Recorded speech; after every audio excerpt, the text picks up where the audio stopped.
My name is Roy. I'm here at the ilFornino showroom. Today we'll be doing a series of tips and tricks to enhance your pizza oven experience.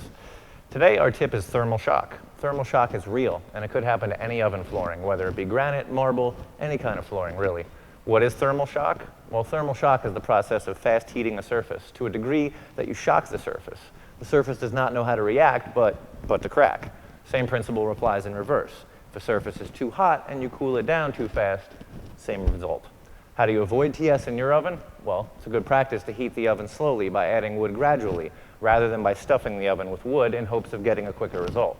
Also, when you're done using your oven, make sure you close the door and also close the damper to allow the oven proper time for cooling down slowly. Well, I hope you found today's tip and trick useful. Enjoy your afternoon.